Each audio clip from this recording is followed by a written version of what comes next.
L'chaim, l'chaim. Un jour, il y avait un pickpocket professionnel qui savait voler des portefeuilles partout et jamais se faire attraper. Voilà qu'un jour, en voyageant, il arrive dans une gare et il se fait voler son portefeuille.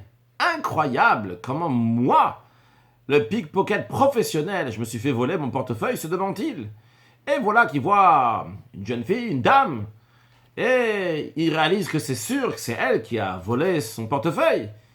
Et il se tourne vers elle et lui dit, tu sais, t'es une grande professionnelle, encore plus que moi, t'as réussi à me voler mon portefeuille.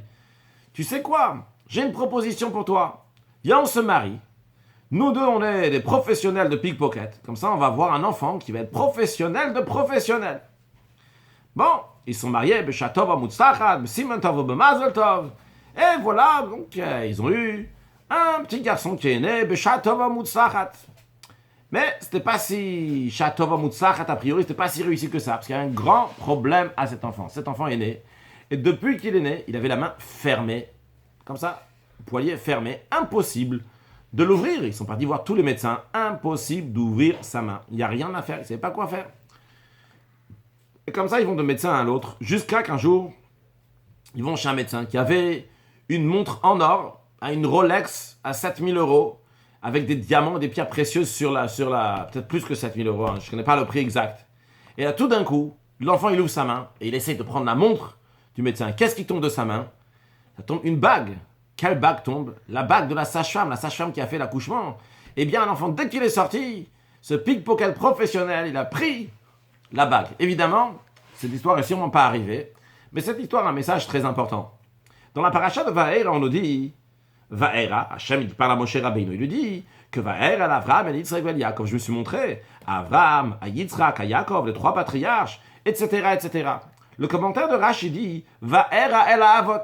Je me suis montré, je me suis dévoilé, el Avot au patriarche. Qu'est-ce que Rashi a besoin de dire el Avot au patriarche? Tu sais, Avraham, Yitzhak et Yaakov, c'est les patriarches, c'est les Avot. Qu'est-ce que Rashi a besoin de rajouter? Alors, en tant que Fabrengen, on peut expliquer que Vaera el Avot, Rashi est en train de nous dire ici, les Juifs, ils ont des qualités des Avot. On sait que les Avot, les patriarches, ils sont appelés patriarches parce qu'ils ont des qualités, des caractères qu'ils nous donnent. Un père, il donne des qualités à son fils. Sinon, il n'est pas appelé un père dans notre... Bien sûr, c'est son père, mais le père, il donne automatiquement des qualités. Et on peut donner les exemples des 12 tribus, Rouven, Shimon, Lévi, Yehuda. Ils ne sont pas appelés les pères du peuple juif. Parce que Rouven, il a sa qualité, Shimon, il a sa qualité, etc., comme c'est expliqué dans le Chassidout. Mais pourtant, les qualités de Rouven, Shimon, Lévi, Yehuda, etc., c'est pas tous les juifs qui ont cette qualité. Un, il a cette qualité, l'autre, il a une autre qualité, etc. Par contre, les qualités de Avraham, Yitzhak et Yaakov, ce caractère-là, tout le monde a ce caractère. C'est-à-dire que ce que Avraham, il a la bonté de Avraham, la rigueur de Yitzhak, la miséricorde de Yaakov. Ça, c'est chaque juif qui l'a. On est en train de dire ici, Vaer à la Avot. Il y a des pères, il y a des patriarches, il y a des parents, comment ils se comportent. Et en fonction de comment ils se comportent, eh bien, c'est en fonction de ça qu'il va y avoir aussi les conséquences, comment les enfants aussi vont se comporter. Alors, très souvent, des fois, on s'entend dire, on entend des gens dire, un peu plus tard, pas tout de suite. C'est pas tout de suite, c'est pas pour maintenant. Quand c'est les jeunes, ils disent, je suis ado, quand je serai jeune, je commencerai à bien parler, je commencerai à mettre les tefilines, je commencerai à faire Shabbat, je commencerai à donner la tzedaka, je commencerai à étudier la Torah, je commencerai à prier en communauté, à aller à la synagogue au Shabbat, à faire ci, à faire ça. Bon, plus tard, pas tout de suite. Après, plus tard, quand les gens disent, maintenant, il y a plein d'études, il y a ci, il y a ça, etc. On va repousser pour un peu plus tard. Quand je trouvais avec qui me marier. Après, quand on trouve avec qui se marier, bon, en attendant le fiançailles sera plus cadré. Quand on a ce fiançailles, on dit, on va attendre le mariage. Quand c'est le mariage, on dit, on va attendre que le conjoint ou la femme tombe enceinte. Et à ce moment-là, on va faire quelque chose. Après, on va attendre que l'enfant il va grandir. Une fois que l'enfant est né, on va dire, on va attendre encore 1 an, 2 ans. Il n'a pas 3 ans. Et comme ça, le temps il passe. Ça marche pas comme ça. Si tu veux que les enfants vont bien se comporter, toi, jeune homme, toi, jeune femme, il faut dès maintenant décider que tu es déjà un avote maintenant, tu es déjà un patriarche, tu es déjà une matriarche dès maintenant. Et le comportement doit changer dès maintenant, ne pas attendre pour plus tard. Il faut tout de suite le faire. Et comment le faire? Le faire de manière, entre guillemets, radicale. C'est-à-dire que maintenant, je décide et comme ça va être cette décision-là. Pas prendre tout à la fois. Mais chaque chose que je fais, je décide maintenant, je la fais et je la fais pour de vrai. Les choses que j'arrête et j'arrête pour de vrai. Et non pas, comme on nous raconte dans la paracha, que Paro, il était qu'à chaque fois avec des contraintes, une fois quand c'était des plaies qui le dérangeaient pas trop, il laissait passer, Quand c'était des plaies qui le dérangeaient à fond, il dit ah, c'est la mort, s'il vous plaît, enlevez-moi ça. Oui, allez-y, sortez tous d'Égypte. Après, il dit oh là là, pas du tout, restez là encore. Vous n'allez pas sortir. Quand tu décides quelque chose, ça doit être décidé de manière ferme. Et souvent, on se dit ah, j'ai déjà l'habitude comme ça. Et je pense pas, et j'ai essayé déjà. Quand j'étais ado, j'ai essayé d'arrêter. Après, quand j'étais jeune, j'ai essayé d'arrêter. Après, plus tard, j'ai essayé d'arrêter. Etc. J'ai l'impression que j'ai même plus le libre arbitre d'arrêter. C'est faux, c'est faux. Tu as un papa, un futur papa, une future maman. Et tu as les forces, pas seulement pour les enfants, mais tu as les forces pour toi aussi, à décider maintenant d'arrêter totalement quelque chose.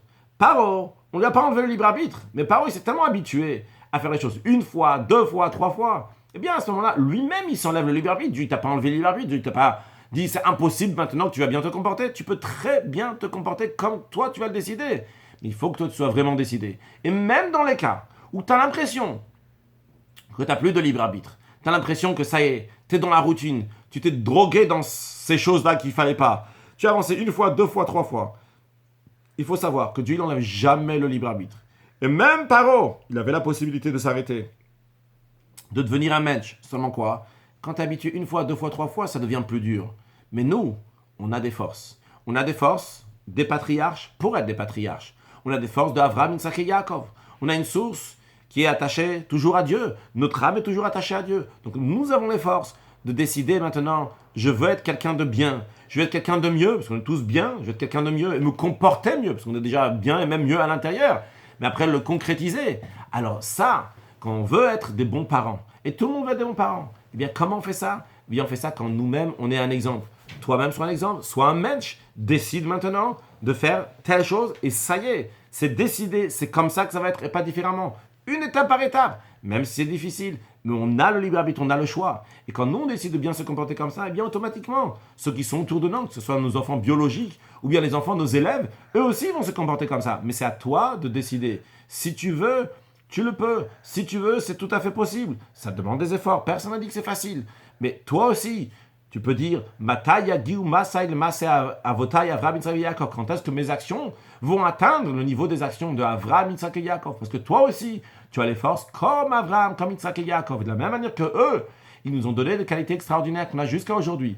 Et bien de la même manière, tu peux transmettre aussi ces qualités à tes enfants biologiques, tes enfants spirituels, à ton entourage qui est autour de toi. Mais c'est à toi de décider d'être un mensch, peut-être on n'a pas traduit tout à l'heure, d'être un homme, de décider que maintenant ça va être comme ça, j'ai décidé, ça va être d'une telle manière, parce que ça c'est ce que le Rebbe il veut, ça c'est ce que Hachem il veut, ça c'est ce que le Shulchan Aruch nous demande de faire.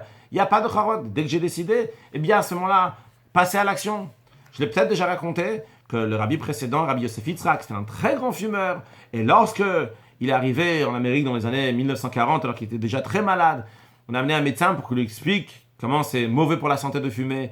Et le médecin, dans la discussion, il a sorti au rabbi précédent un paquet de cigarettes pour lui proposer de fumer. Et le rabbi précédent a dit « Je ne suis pas fumeur ». Le médecin a dit « Je suis venu ici parce que tu as dit parce que tu es fumeur ». Le rabbi précédent a répondu « Du moment où tu m'as dit que c'est mauvais pour la santé de fumer, eh bien j'ai décidé de plus jamais fumer. » Et en effet, le rabbi précédent n'a plus jamais fumé après. Ça c'est un avot, ça c'est un patriarche, ça c'est un rabbi qui nous montre l'exemple. Comment se comporter quand on décide quelque chose? Eh bien, quand on sait que ça c'est bon pour la santé, ou ça c'est comme ci, comme ça, je ne parle pas de faire des régimes ou quoi que ce soit, mais en tous les cas, c'est pour santé spirituelle ou matérielle, quand on décide c'est comme ça, on le prend sincèrement, on décide, eh bien Hachem il est avec nous, Hachem il nous aide, comme toujours, Hachem il est derrière nous, pour nous pousser, pour avancer, pour nous ouvrir les portes, pour pouvoir rentrer là où on a besoin de rentrer, pour être abrité comme il se faut, qu'Hachem va nous garder, va nous donner les forces, d'être aussi bien des bons parents, des bons amis, des bonnes influences avec tout notre entourage, et que partout où on va aller, on va être des shluchim, les émissaires du rabbi, qui donnent un exemple comment un chassid doit se comporter. Et comme ça, on va ramener encore plus de chassidim au rabbi, encore plus de gens qui vont se comporter bien dans le chemin de Torah, mitzvot, encore plus de gens qui vont étudier la Torah, la chassidoute, et qui vont rajouter dans la yirat shamayim, dans la crainte de Dieu, encore plus de gens qui vont rajouter dans les actes de bonté et de bienfaisance. Et par cela, tous ensemble, on va aller à Yerushalayim, Irakodesh, pour accueillir Mashiach, Nav, Lechaim, Lechaim.